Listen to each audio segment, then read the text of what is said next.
This year, casting my vote felt more like a mission than a right. My husband and I have had our political disagreements for a while now, but I always went along with his views, or at least let him think I did. He's one of those we're in this together types, who treats everything like a team decision, and for the longest time it was easier to just nod along than to deal with the fallout. But this election was different. This time, I knew I wanted to vote my way. The first sign of trouble came with the arrival of our mail-in ballots. He dropped them on the kitchen table with a grin, saying, "Perfect, we can fill these out together tonight." I forced a smile, but inside my stomach was in knots. I'd been counting on some privacy, but he was determined. So that night, when he grabbed his pen and called me over to join him, I told him I needed more time to research some of the candidates. He looked a little confused, maybe even annoyed. "Don't overthink it," he said. "We've talked about this. We're voting the same way, right?" I nodded. "Yes, of course. I just have a system," I said. I didn't really have any sort of system, but he didn't know that. Though I could see that he was a bit frustrated, to my relief he left it alone for the night. Over the next few days, I kept dodging his suggestions to sit down together and get it over with. I'd wait until he was busy, then shuffle the ballots around like I was about to fill them out, only to put it off once again. Each time he gave me this look, curious and irritated. I knew it was only a matter of time before he'd press me harder, and I couldn't risk that. Last night, he couldn't wait anymore. He sat down at the kitchen table, pen in hand, and completed his ballot. He left it there, assuming I'd sit down and do the same with mine. I smiled and told him I'd get to it, and that I'd probably stay up late tonight working on it. He rolled his eyes, clearly exasperated, but left it at that. This morning, after he left for work, I finally had a chance, and I filled out my ballot. Then I took both his and mine and tucked them into my purse.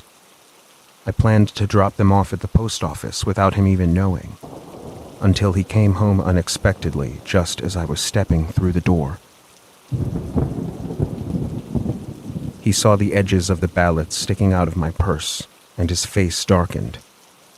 "Why are you taking those?" His voice was low and suspicious. Panicking, I took a step back and pretended to slip. I dropped both ballots into a deep puddle a few feet away from the entryway, and they were immediately ruined. He stared at me in disbelief and narrowed his eyes. He didn't say anything, but the tension between us was almost suffocating. I apologized and made an excuse and said I was just going to drop them off on my way to the grocery store. But he just stared at me silently. With our ballots destroyed, our only option was to go vote in person. He insisted we go together, casting a long, searching look at me every few minutes as we drove to the polling station. My mind raced with worry as I could feel his suspicion growing. And every time he glanced over, I felt like he saw right through me. When we finally got there, he was determined to follow me into the booth. "We'll vote together," he said, his tone more of a command than a suggestion. My hands clenched around my bag. I felt that same sinking dread as before, wondering if I'd come this far only for him to cast my vote anyway. But when we checked in, the poll workers gently reminded him that booths were private, and he'd have to wait for me outside. He reluctantly backed off, though I could feel his eyes on me as I walked toward the booth. Alone at last, I exhaled, letting out all the tension that had been building for days. I stared at the ballot, feeling the pen in my hand, and for the first time in ages, I felt free. It was just a small act, a mark on a piece of paper, but to me, It was monumental. I was finally making a choice for myself. I hesitated as I finished, my pen hovering over the final box. It felt like somehow he would know, but I pushed that thought away, completing the ballot with a steady hand. Then I folded it, dropped it into the box, and left the booth, hoping my face wouldn't give me away. He stood there waiting, watching me with that familiar scrutiny. He didn't say anything, just nodded slightly as we walked out. But I saw a flash in his eyes, and I knew that he knew. Maybe he didn't know exactly what I'd done, but he did sense a sort of shift between us. On the drive home, he was silent. I stared out the window, watching the city blur past, feeling both exhilarated and terrified. If he had any idea what else I've been planning, the divorce papers I have hidden at home, he'd probably be even angrier. But for now, he didn't know. All he knew was that something was different. It's strange how a single vote can feel like both an act of defiance and a promise of freedom. In a few months, I'll be free from this, from him, from all of it. And maybe then I'll be able to make my choices without looking back over my shoulder, without fear. But until then, I'll keep moving forward, one quiet act of rebellion at a time.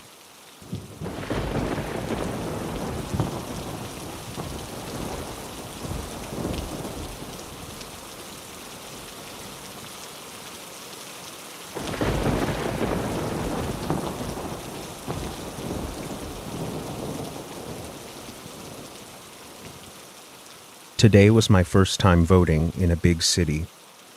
I moved here last month, and while there's been a lot to adjust to, I'd been looking forward to casting my vote. There's an energy about a place like this, an unspoken pulse running through the streets, and I thought I'd finally get to be a part of it. I'd planned every detail, the bus schedule, the route to the polling station, even where to grab a coffee afterwards. The street was strangely empty, even for the early hour. The usual hum of the city was dampened. I stood waiting for the bus for what felt like ages, when I heard an engine rumbling down the street. It was a van, an old gray utility van, the kind with windows covered in paint-splattered panels and dents along the side, slowed to a stop right in front of me. There was a sign taped to the passenger door, "Free shuttle to polls." The driver leaned out the window, fixing his gaze on me. His face was eager. He smiled, but his eyes were blank, expressionless. Something inside me told to stay put and just keep waiting for the bus. But I could feel him staring at me, waiting for me to climb in. And it took everything in me to force a polite but firm shake of my head no. For a moment, he just sat there, the engine idling. I couldn't look away. Finally, he gave a slight nod, his mouth stretching into a thin, tight smile, and he drove off down the street. As he disappeared around the corner, I exhaled, realizing I'd been holding my breath. As I stood there, I began to wonder if I had just turned down an easy ride to the polls. A young guy joined me at the bus stop, rummaging through his wallet as he walked up. He looked up and we made eye contact, and I saw he was holding a voter registration card. I felt a small bit of comfort from the presence of another person. A few minutes passed and the low rumble of that engine returned. The same gray van rounded the corner and pulled up once more. The sign was still hanging in the window, flapping slightly in the breeze, and the driver didn't say a word. He just rolled down the window and stared at us, his eyes unblinking, looking at me first and then shifting his eyes to the guy next to me. We both just sat there at the bus stop, unsure what to do. I was hoping he'd stay and wait for the bus with me, but the young man stood up from the bench and looked at me as if he expected me to get up too and join him in getting into the van. I just shook my head no and smiled, and he waved, opened the van door, and got inside. The van pulled away, the driver's eyes meeting mine one last time in the side mirror before they disappeared down the street. The minutes were dragging by. I was checking the time on my phone repeatedly, growing more anxious with every tick. When the bus finally arrived, I boarded quickly, finding a spot near the front, and kept my eyes glued to the road, wondering if we'd come upon the van on our way. But there was no sign of it as we approached the polling place.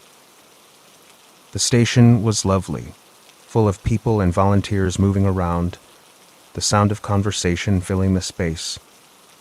After casting my vote, I glanced around, looking for the young man who'd gotten into the van. I scanned the crowd, looking for any sign of him, but he was nowhere to be found. Trying to sound casual, I approached one of the poll workers, a friendly woman with a badge and clipboard. "How often do the shuttles arrive?" I asked. She gave me a puzzled look. "Shuttles?" I mentioned seeing the free shuttle to the polls sign, and she had no idea what I was talking about. My stomach twisted as her words sank in. I muttered a quick thank you, forced a smile, and walked outside. On my way home, I couldn't help but glance over my shoulder, scanning the parked cars and the shadowed alleys. I hurried home and went inside and did my best to forget about what had happened earlier. But I couldn't help but wonder, who was driving that van? Where did they go? And what happened to the nice young man that I met at the bus stop?